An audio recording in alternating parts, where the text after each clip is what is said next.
আসসালামু আলাইকুম। সালটা হলো ১৯৬৮। সেই ১৯৬৮ সালে একটি ভূখণ্ডের নাম যদি হয় পাকিস্তান, ঠিক তার ১০ বছর আগে ১৯৫৮ সালে সেই ভূখণ্ডের নাম কিভাবে হয় বাংলাদেশ, নয় কেন পাকিস্তান, সেই গল্পটাই বলবো আমার আজকের ভিডিওতে। যদি উচ্চারিত শব্দটি হয় গুপ্ত, তাহলেই ওরা দেশটাকে করতে চায় উত্তপ্ত। সম্প্রতি এই গুপ্ত শব্দটি নিয়েই দেশে এক উত্তপ্ত অবস্থা বিরাজ করছে। পাশাপাশি এই ঘটমান ঘটনা নিয়ে নানা জনের নানা মতবাদে সরগরম আজ দেশের সামাজিক যোগাযোগ মাধ্যম।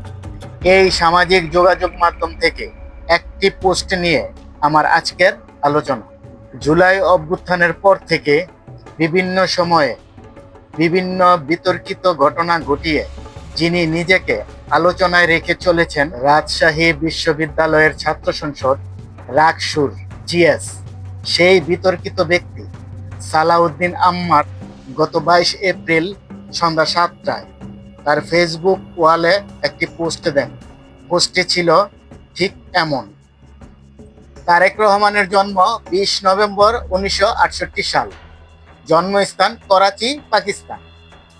ডাক্তার শফিকুর রহমানের জন্ম ৩১ অক্টোবর ১৯৫৮ সাল, জন্মস্থান সিলেট, বাংলাদেশ। তাও শফিক সাহেব পাকিস্তানি আর তারেক রহমান বাংলাদেশি। এই দেশে না থাকলে কত কি যে মিস করতাম।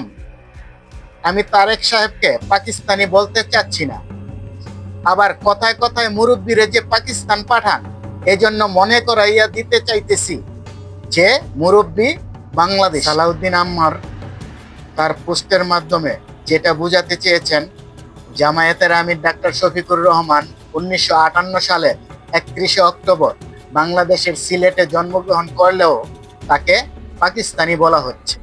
আর বর্তমান প্রধানমন্ত্রী তারেক রহমান ১৯৬৮ সালের ২০ নভেম্বর পাকিস্তানের করাচিতে জন্মগ্রহণ করা সত্ত্বেও তাকে বাংলাদেশি বলা হয়। এই সালাউদ্দিন আম্মার এই দেশে না থাকলে এই রকম আরো কত কিছুই যে মিস করে ফেলতেন, সেই আফসোসও পোষণ করেছেন।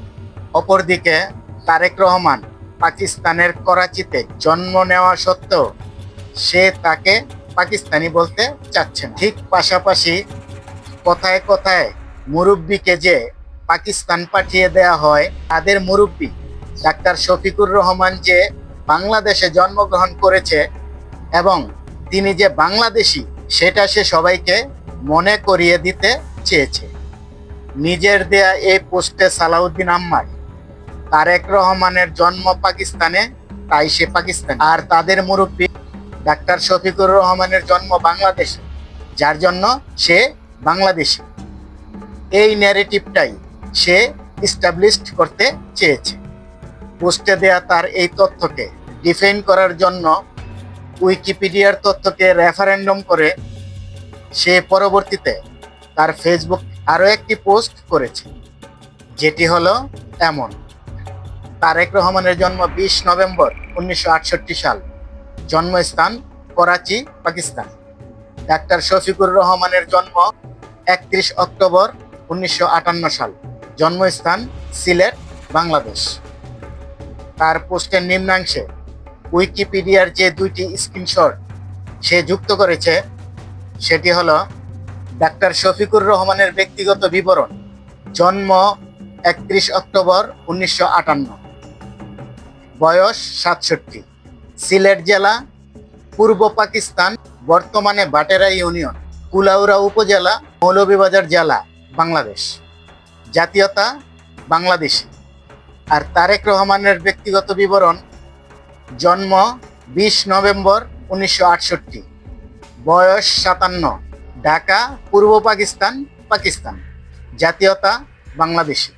তার এই পোস্টের উপরাংশে সে পূর্বের মতোই তারেক রহমানের জন্মস্থান করাচি, পাকিস্তান এবং ডাক্তার শফিকুর রহমানের জন্মস্থান সিলেট, বাংলাদেশ উল্লেখ করলেও পোস্টের নিম্নাংশে উইকিপিডিয়া থেকে যে দুটি স্ক্রিনশট যুক্ত করেছে, তার তথ্যের সাথে কোনো মিল দেখতে পাচ্ছি না। আসুন আমরা একটু মিলিয়ে দেখি। সেই জন্য আমাদের উইকিপিডিয়ার বাংলা এবং ইংলিশ ভার্সন দুটির তথ্যের উপরেই নজর দিতে হবে। উইকিপিডিয়ার বাংলা ভার্সনে আমরা দেখতে পাচ্ছি তারেক রহমান, জন্ম 20 নভেম্বর 1968, বয়স 57, ঢাকা, বাংলাদেশ, তৎকালীন পূর্ব পাকিস্তান, জাতীয়তা বাংলাদেশী, রাজনৈতিক দল বাংলাদেশ জাতীয়তাবাদী দল। ডাক্তার শফিকুর রহমান, জন্ম 31 অক্টোবর 1958, বয়স 67, সিলেট জেলা, পূর্ব পাকিস্তান, বর্তমানে বাটেরা ইউনিয়ন, কুলাউড়া উপজেলা, মৌলভীবাজার জেলা, বাংলাদেশ, জাতীয়তা বাংলাদেশী, রাজনৈতিক দল বাংলাদেশ জামায়াতে ইসলামী। এবার আমরা দেখব ইংলিশ ভার্সন আমাদেরকে কি তথ্য দেয়।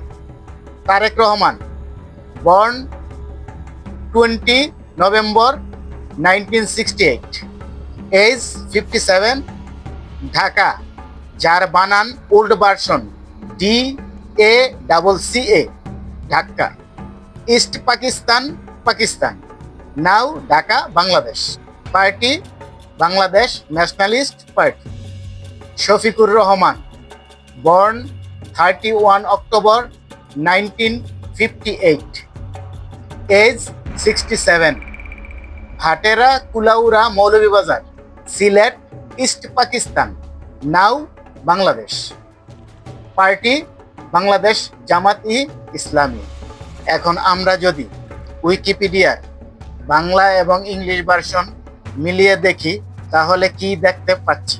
ডাক্তার শফিকুর রহমানের জন্মস্থান সিলেট জেলা, পূর্ব পাকিস্তান, বর্তমানে বাংলাদেশ। আর তারেক রহমানের জন্মস্থান ঢাকা, বাংলাদেশ, তৎকালীন পূর্ব পাকিস্তান, যা সালাউদ্দিন আম্মারের তথ্যের সাথে কোনোভাবেই মিলে না।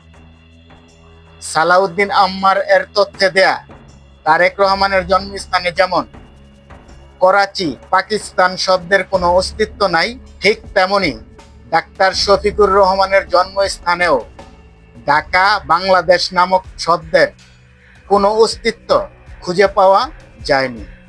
এখন প্রশ্ন হচ্ছে, সালাউদ্দিন আম্মার তারেক রহমানের জন্মস্থানে করাচি, পাকিস্তান নামক শব্দ পেল কোথা থেকে? উত্তর হলো, এই সালাউদ্দিন আম্মার মিথ্যা তথ্য জনগণের সামনে উপস্থাপন করেছে। আর এভাবেই সালাউদ্দিন আম্মারদের গুজবীয় জামাত শিবির সম্প্রদায় প্রতিনিয়ত দেশে বিভ্রান্তিকর তথ্য প্রচার করে দেশের সাধারণ মানুষকে বিভ্রান্ত করে চলেছে, যা থেকে দেশবাসীকে সতর্ক এবং সচেতন থাকতে হবে। আজ এ পর্যন্তই। আল্লাহ হাফেজ।